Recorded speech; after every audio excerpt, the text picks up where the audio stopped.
The Scarlet Letter by Nathaniel Hawthorne. Chapter 13. Another View of Hester. In her late singular interview with Mr. Dimmesdale, Hester Prynne was shocked at the condition to which she found the clergyman reduced. His nerves seemed absolutely destroyed. His moral force was abased into more than childish weakness. It groveled helpless on the ground, even while his intellectual faculties retained their pristine strength, or had perhaps acquired a morbid energy, which disease only could have given them. With her knowledge of a train of circumstances hidden from all others, she could readily infer that besides the legitimate action of his own conscience, a terrible machinery had been brought to bear, and was still operating on Mr. Dimmesdale's well-being and repose. Knowing what this poor fallen man had once been, her whole soul was moved by the shuddering terror with which he had appealed to her, the outcast woman, for support against his instinctively discovered enemy. She decided, moreover, that he had a right to her utmost aid.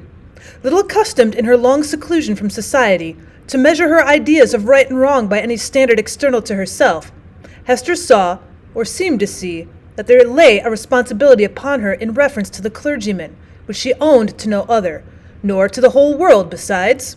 The links that united her to the rest of humankind, links of flowers, or silk, or gold, or whatever the material, had all been broken. Here was the iron link of mutual crime, which neither he nor she could break. Like all other ties, it brought along with its obligations. Hester Prynne did not now occupy precisely the same position in which we beheld her during the earlier periods of her ignominy. Years had come and gone. Pearl was now 7 years old.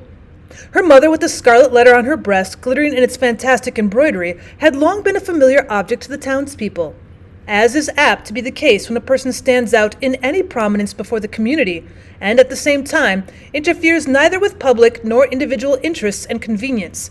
A species of general regard had ultimately grown up in reference to Hester Prynne.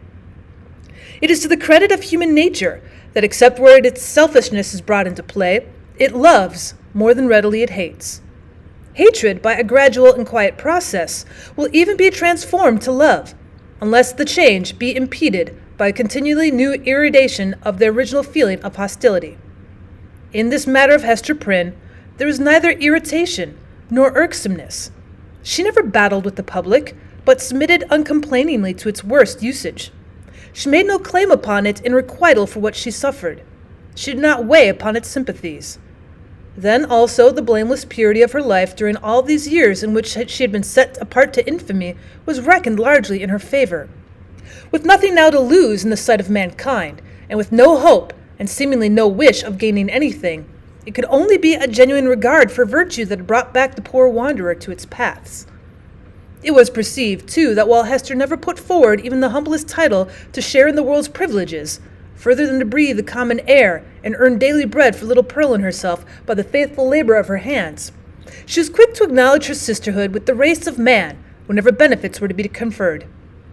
None so readily as she to give of her little substance to every demand of poverty, even though the bitter-hearted pauper threw back a jibe in requital of the food brought regularly to his door, or the garments wrought for him by the fingers that could have embroidered a monarch's robe. None so self-devoted as Hester when pestilence stalked through the town. In all seasons of calamity, indeed whether general or of individuals, the outcast of society at once found her place. She came not as a guest, but as a rightful inmate, into the household that was darkened by trouble, as if its gloomy twilight were a medium in which she was entitled to hold intercourse with her fellow creature. There glimmered the embroidered letter, with comfort in its unearthly ray. Elsewhere the token of sin, it was the taper of the sick chamber. It had even thrown its gleam in the sufferer's barred extremity across the verge of time. It had shown him where to set his foot, while the light of earth was fast becoming dim, and ere the light of futurity could reach him. In such emergencies, Hester's nature showed itself warm and rich, a wellspring of human tenderness, unfailing to every real demand, and inexhaustible by the largest.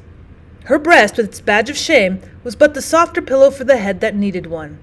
She was a self-ordained sister of mercy, or we may rather say the world's heavy hand had so ordained her, when neither the world nor she looked forward to this result. The letter was the symbol of her calling. Such helpfulness was found in her, so much power to do and power to sympathize, that many people refused to interpret the scarlet A by its original signification. They said that it meant able, so strong was Hester Prynne, with a woman's strength. It was only the darkened house that could contain her. When sunshine came again, she was not there. Her shadow had faded across the threshold. The helpful inmate had departed, without one backward glance to gather up the meed of gratitude, if any were in the hearts of those whom she had served so zealously. Meeting them in the street, she never raised her head to receive their greeting. If they were resolute to accost her, she laid her finger on the scarlet letter and passed on. This might be pride, but it was so like humility that it produced all the softening influence of the latter quality on the public mind. The public is despotic in its temper. It is capable of denying common justice when too strenuously demanded as a right. But quite as frequently, it awards more than justice when the appeal is made, as despots love to have it made, entirely to its generosity. Interpreting Hester Prynne's deportment as an appeal of this nature, society was inclined to show its former victim a more benign countenance than she cared to be favored with, or perchance than she deserved. The rulers and the wise and learned men of the community were longer in acknowledging the influence of Hester's good qualities than the people. The prejudices which they shared in common with the latter were fortified in themselves by an iron framework of reasoning that made it a far tougher labor to expel them. Day by day, nevertheless, their sour and rigid wrinkles were relaxing into something which in the due course of years might grow to be an expression of almost benevolence. Thus it was with the men of rank, on whom their eminent position imposed the guardianship of the public morals. Individuals in private life, meanwhile, had quite forgiven Hester Prynne for her frailty. Nay, more, they had begun to look upon the Scarlet Letter as the token, not of that one sin for which she had borne so long and dreary a penance, but of her many good deeds since. "Do you see that woman with the embroidered badge?" they would say to strangers. "It is our Hester, the town's own Hester, who is so kind to the poor, so helpful to the sick, so comfortable to the afflicted." Then it is true, the propensity of human nature to tell the very worst of itself, when embodied in the person of another, would constrain them to whisper the black scandal of bygone years. It was none the less the fact, however, that in the eyes of the very men who spoke thus, the Scarlet Letter had the effect of a cross on a nun's bosom. It imparted to the wearer a kind of sacredness, which enabled her to walk securely amid all peril. Had she fallen among thieves, it would have kept her safe. It was reported and believed by many that an Indian had drawn his arrow against the badge, and that the missile struck it and fell harmless to the ground. The effect of the symbol, or rather the position in respect to society that was indicated by it, on the mind of Hester Prynne herself was powerful and peculiar.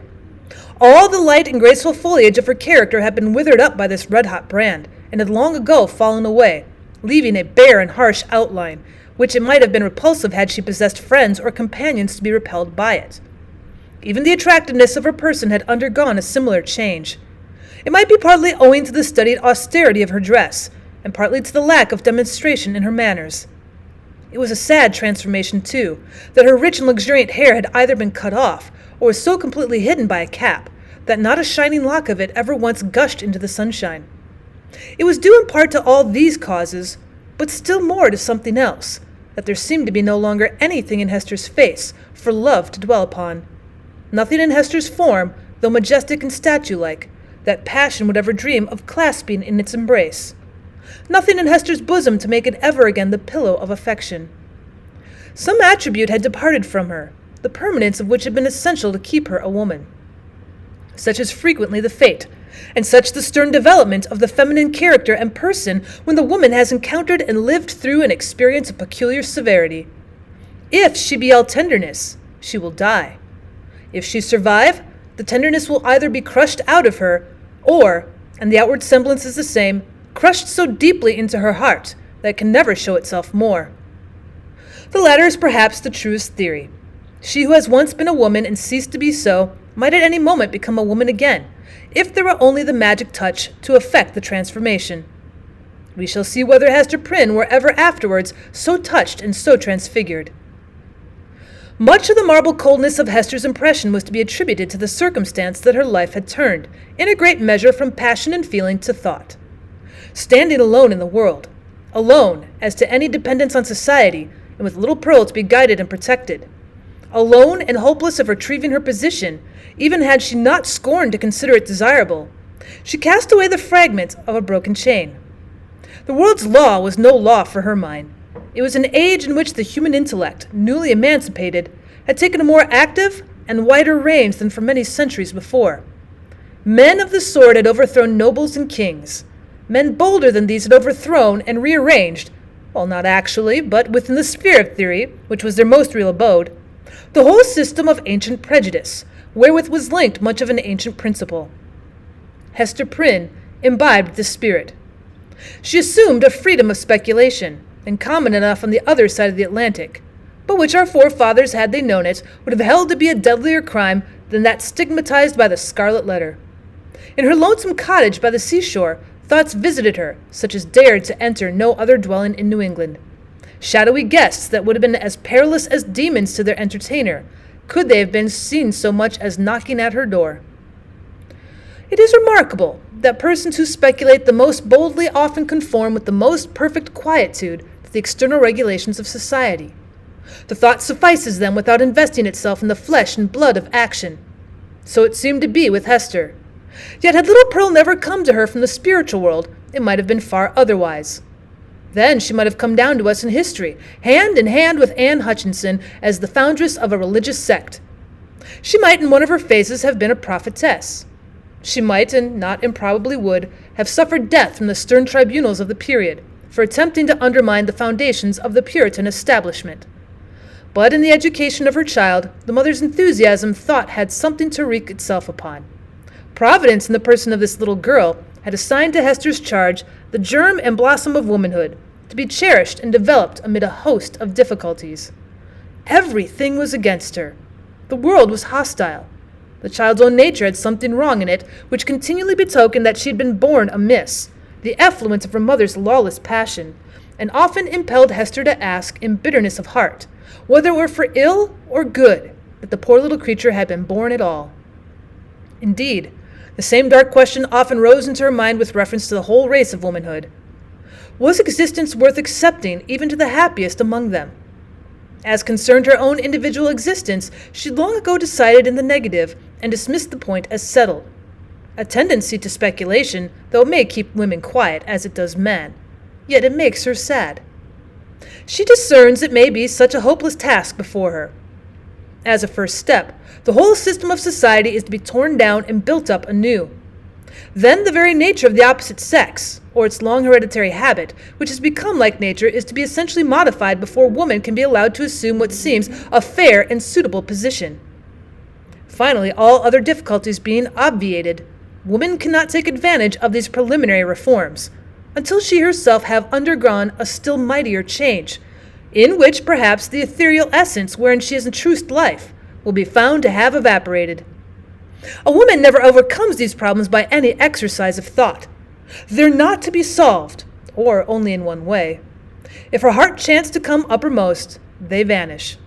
Thus Hester Prynne, whose heart had lost its regular and healthy throb, wandered without a clue in the dark labyrinth of mind, now turned aside by an insurmountable precipice, now starting back from a deep chasm. There was wild and ghastly scenery all around her, and a home and comfort nowhere. At times a fearful doubt strove to possess her soul, whether it were not better to send Pearl at once to heaven, and go herself to such futurity as eternal justice should provide. The Scarlet Letter had not done its office. Now, however, her interview with the Reverend Mr. Dimmesdale on the night of his vigil had given her a new theme of reflection, and held up to her an object that appeared worthy of any exertion and sacrifice for its attainment. She had witnessed the intense misery beneath which the minister struggled, or to speak more accurately, had ceased to struggle. She saw that he stood on the verge of lunacy, if he had not already stepped across it. It was impossible to doubt that whatever painful efficacy there might be in the secret sting of remorse, a deadlier venom had been infused into it by the hand that proffered relief. A secret enemy had been continually by his side, under the semblance of a friend and helper, and had availed himself of the opportunities thus afforded for tampering with the delicate springs of Mr. Dimmesdale's nature. Hester could not but ask herself whether there had not originally been a defect of truth, courage, and loyalty on her own part, in allowing the minister to be thrown into position where so much evil was to be foreboded and nothing auspicious to be hoped. Her only justification lay in the fact that she had been able to discern no method of rescuing him from a blacker ruin that had overwhelmed herself, except by acquiescing in Roger Chillingworth's scheme of disguise. Under that impulse she had made her choice, and had chosen, as it now appeared, the more wretched alternative of the two. She determined to redeem her error so far as it might yet be possible. Strengthened by years of hard and solemn trial, she felt herself no longer so inadequate to cope with Roger Chillingworth as on that night, abased by sin and half maddened by the ignominy that was still new, when they had talked together in the prison chamber. She had climbed her way since then to a higher point. The old man, on the other hand, had brought himself nearer to her level, or perhaps below it, by the revenge which he had stooped for.